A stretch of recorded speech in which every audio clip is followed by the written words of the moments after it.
नमस्कार दोस्तों, आज की इस वीडियो में हम बात करेंगे ब्रेन हेमरेज के बारे में, ब्रेन स्ट्रोक के बारे में, मस्तिष्क आघात के बारे में और दिमाग की नस फटना जिसको हम बोलते हैं। ये एक लाइफ थ्रेटनिंग इमरजेंसी कंडीशन है दोस्तों। इसकी वजह से पेशेंट को पैरालिसिस हो जाता है या एक्सट्रीम केस में पेशेंट की डेथ भी हो सकती है। अगर आपको राइट साइड की ब्रेन की जो नस है वो फटी है तो आपको लेफ्ट साइड में पैरालिसिस होगा। अगर लेफ्ट ब्रेन में आपको दिक्कत आई है तो आपको राइट साइड का पैरालिसिस होगा। पैरालिसिस होता है दोस्तों लकवा हो जाना, जो बॉडी का आधा हिस्सा है वो काम ना करना या डेड हो जाना। ऐसी कंडीशन में हमें पेशेंट को तुरंत हॉस्पिटल में एडमिट करना होता है और प्राइमरी ट्रीटमेंट स्टार्ट करना पड़ता है। 3 से 4 दिन में अगर आपको 70% रिकवरी नहीं मिलती है तो आपको होम्योपैथी मेडिसिन, होम्योपैथी दवा, होम्योपैथी इलाज एलोपैथी के साथ स्टार्ट कर देना चाहिए। दोस्तों जितनी जल्दी आप होम्योपैथी मेडिसिन स्टार्ट करते हैं आपको रिजल्ट उतने ही अच्छे मिलते हैं, रिकवरी उतनी ही अच्छी मिलती है। क्योंकि दोस्तों जैसे जैसे टाइम निकलता जाता है रिकवरी के चांसेस कम हो जाते हैं। पहले 10 दिनों के अंदर आपको रिकवरी बहुत स्पीड से मिलेगी, लेकिन उसके बाद जैसे जैसे टाइम निकलेगा रिकवरी के चांसेस कम होते जाएंगे। ऐसा क्यों होता है इसके बारे में हम आगे बात करेंगे। दोस्तों ब्रेन हेमरेज क्या होता है, ब्रेन हेमरेज क्यों होता है, इसके क्या लक्षण है और होम्योपैथी में कौन सी बेस्ट मेडिसिन है जो आपकी इस कंडीशन से रिकवर करने में हेल्प कर सकती है, इसके बारे में हम डिटेल में चर्चा करेंगे। नमस्कार दोस्तों, मैं हूं doctor Sunil Garhwal, homeopathy physician. सबसे पहले हम दोस्तों समझते हैं कि ब्रेन हेमरेज आखिर होता क्या है। जब भी आपके दिमाग को सप्लाई करने वाली धमनी यानी आर्टरी अगर रप्चर हो जाए, फट जाए, तो वहां से ब्लड लीक होकर ब्रेन की सेल्स और टिश्यू के ऊपर जाके जमा हो जाता है और धीरे धीरे करके वो ब्रेन को डैमेज कर देता है। हमारे शरीर का जो हिस्सा डेड होता है हमारी बॉडी में सिम्टम्स उसी के बेसिस पे आते हैं। ब्रेन हेमरेज क्यों होता है, इसका सबसे पहला कारण है दोस्तों हाई ब्लड प्रेशर। अगर आपको लंबे समय से हाई ब्लड प्रेशर है, आप इसको इग्नोर कर रहे हैं, तो एक टाइम के बाद जाके वो आपकी ब्लड वेसल्स को, आपकी जो आर्टरी है, जो धमनियां है, उसको कमजोर कर देगी और आपकी जो ब्लड वेसल है उसके रप्चर होने के चांसेस, फटने के चांसेस बढ़ जाते हैं। दूसरे केसेस में क्या होता है कि आपको आज तक कभी ब्लड प्रेशर नहीं हुआ और आपको एकदम से ब्लड प्रेशर शूट हुआ और आपके दिमाग की नस फट गई। ये एक इमरजेंसी कंडीशन है जो पहले से कोई सिग्नल हमें नहीं देती। दूसरा इसका कारण होता है दोस्तों ब्रेन ट्यूमर। अगर ब्रेन ट्यूमर है आपको तो उसकी वजह से भी आपको जो है ब्रेन हेमरेज हो सकता है। तीसरा इसका कारण है दोस्तों ब्रेन में इंजरी, कोई दिमाग में कोई चोट लग जाए, आप ऊपर से नीचे गिर गए, आपका कोई एक्सीडेंट हो गया, बाइक का एक्सीडेंट, कार का एक्सीडेंट, उसकी वजह से आपके दिमाग के अंदर चोट आई, दिमाग की नस फट गई और उसकी वजह से आपको ब्रेन हेमरेज हो सकता है। इसका अगला रीजन है दोस्तों एन्यूरिज्म। एन्यूरिज्म क्या होता है, ये एक ऐसी कंडीशन है जिसमें दिमाग को ब्लड सप्लाई देने वाली नस का जो बाहरी हिस्सा है वो फूल जाता है और कमजोर हो जाता है। इसलिए उसके रप्चर होने के चांसेस, उसके फटने के चांसेस बहुत ज्यादा होते हैं। इसलिए अगर आपको एन्यूरिज्म है तो आपको ब्रेन स्ट्रोक होने के चांसेस बहुत ज्यादा रहते हैं। अब हम बात करते हैं दोस्तों सिम्टम्स की, लक्षणों की, कि हम कैसे पहचानेंगे कि आपको ब्रेन स्ट्रोक हुआ है। दोस्तों ज्यादातर कंडीशन में ये समस्या हमें एकदम से होती है, पहले से कोई सिग्नल नहीं देती, लेकिन कुछ केसेस में 4-5 मिनट पहले हमें कुछ सिग्नल मिलने शुरू हो जाते हैं। ये इस बात पे डिपेंड करते हैं कि ब्लीडिंग दिमाग के किस हिस्से में हुई है, कितनी हुई है, उसने दिमाग के कितने हिस्से को अफेक्ट किया है।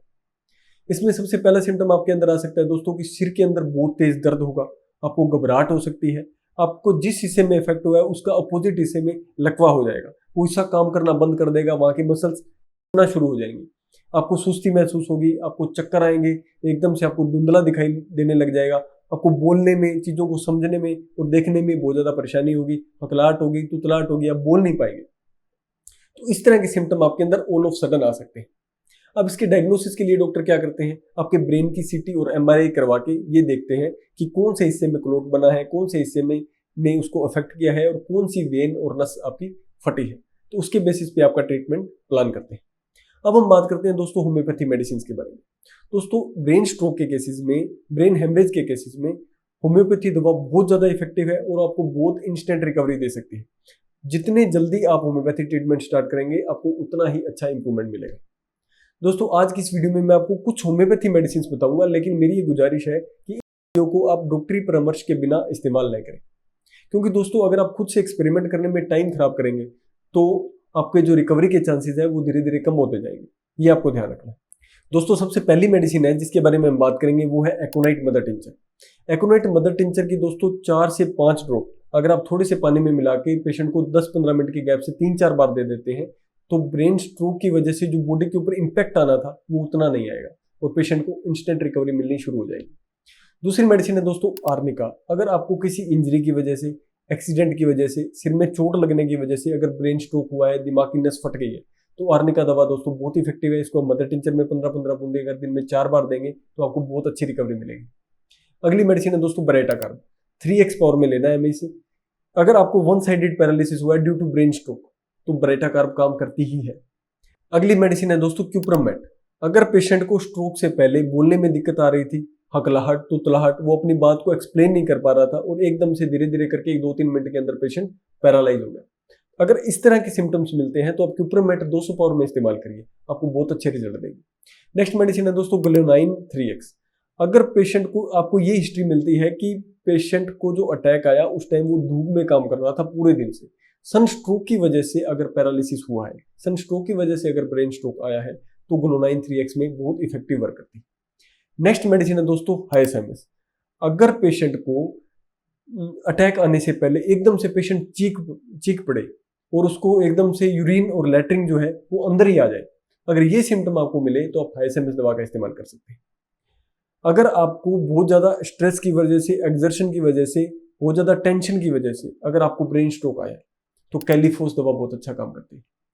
अगर जो लोग हैवी ड्रिंकर है, जो बहुत ज़्यादा ड्रिंक करते हैं, बहुत ज़्यादा अल्कोहल लेते हैं, अगर उनके अंदर ब्रेन स्ट्रोक आपको मिले तो आप नेक्सोमिका दवा का इस्तेमाल कर सकते हैं।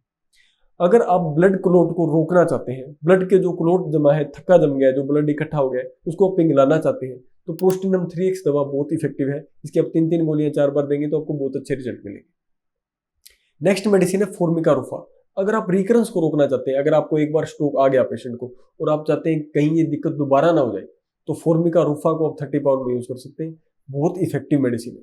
दोस्तों ऐसी ही होम्योपैथी में और भी बहुत सी मेडिसिन है जो बहुत अच्छे रिजल्ट देती हैं, लेकिन उन मेडिसिन को हम उस मरीज के लक्षणों के आधार पर देंगे कि अटैक आने से पहले उसके अंदर क्या सिम्टम थे, अटैक के दौरान और अटैक के बाद कौन कौन सा ऐसा इम्पैक्ट हुआ, कौन सी आर्टरी फटी है, ब्रेन के कितने हिस्से को उसने अफेक्ट किया है। इन सब चीज़ों को एनालाइज करने के बाद हम जो मेडिसिन देते हैं उससे पेशेंट को अच्छी रिकवरी मिलती है। और मैं बार बार एक बात बोल रहा हूँ कि जितना जल्दी आप ट्रीटमेंट देंगे उतनी ही अच्छी रिकवरी होगी। 1 महीना निकलने के बाद पेशेंट की रिकवरी के चांसेस बहुत ज़्यादा कम हो जाएंगे, इसलिए जितना जल्दी हो सके उतना जल्दी आप होम्योपैथिक ट्रीटमेंट स्टार्ट कर दीजिए। क्योंकि दोस्तों एक बार जब ब्रेन की सेल्स और टिश्यू डैमेज हो जाते हैं तो उसको वापस रिकवर करना काफ़ी मुश्किल हो जाता है। इसलिए उस क्लोट को और जो टिश्यूज है और जो सेल्स है उसको डैमेज होने से पहले अगर हम उसको रिकवर कर लें तो वो रिकवरी हमारे लिए सबसे अच्छी रहती है।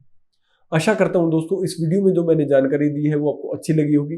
आपको अगर इस तरह के सिम्टम्स आपके कोई फैमिली रिलेटिव में अगर कोई इस तरह का पेशेंट है तो आप अपने होम्योपैथी फिजिशियन से कंसल्ट करिए अपने आसपास, या मुझसे ऑनलाइन कंसल्ट कर सकते हैं। 8070585000 पर आप पेशेंट की रिपोर्ट भेजिए और अपनी कंडीशन के बारे में बताइए, हम अकॉर्डिंगली आपको मेडिसिन सजेस्ट करते हैं, उसमें आपको अच्छे इंप्रूवमेंट मिलेंगे। आशा करता हूं दोस्तों इस वीडियो में जानकारी जो मैंने दी है वो आपको समझ आई होगी, बहुत इफेक्टिव लगी होगी। अगर वीडियो अच्छी लगे तो वीडियो को लाइक जरूर करिएगा, चैनल को सब्सक्राइब करिएगा और बिना डॉक्टरी परामर्श के कोई भी दवा इस्तेमाल न करिए। मिलते हैं दोस्तों ऐसी किसी और इन्फॉर्मेटिव वीडियो के साथ। Thank you so much.